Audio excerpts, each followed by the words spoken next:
arrivata dal Paris Saint-Germain, nazionale austriaca.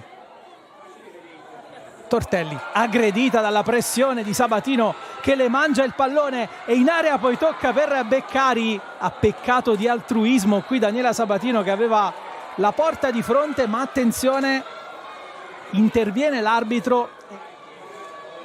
Qui Sabatino, bravissima a strappare il controllo a Tortelli, ed è stato segnalato questo fallo di Feo su Chiara Beccari.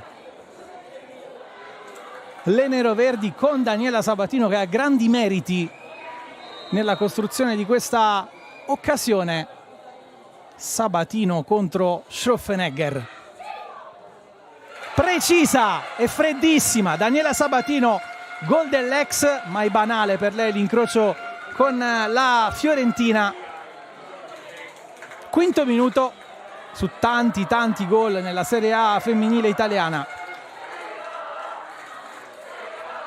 Ha conquistato il Sassuolo questo rigore anche grazie al pallone strappato da rigore. Adesso va lei a battere questo calcio d'angolo, pallone che rimane pericolosamente in area. Ha provato ad andare di sponda a Breitner.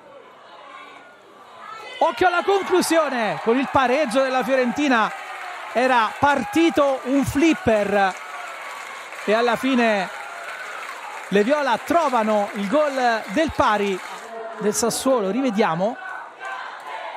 Breitner, sponda intelligente, Mella ha alzato questo campanile, poi 2-3 rimbalzi del pallone, Catena se l'è aggiustato benissimo,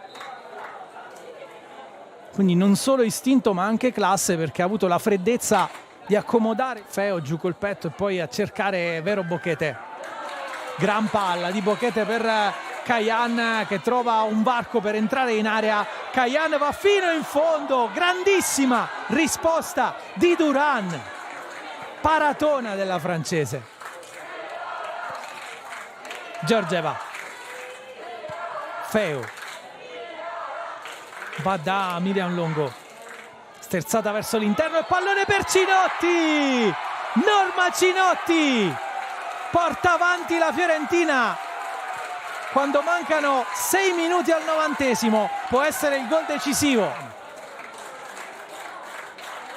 La verticale di destra cercata da Feo.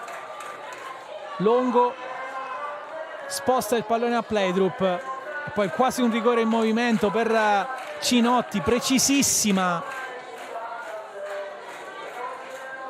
Ha calciato accarezzando il pallone, anche nel contesto di una partita oggettivamente difficile. Santoro, Tortelli in sicurezza, ancora la testa di Santoro. È finita, primi 3 punti in questa Serie A femminile eBay per la Fiorentina, 3 punti conquistati in rimonta.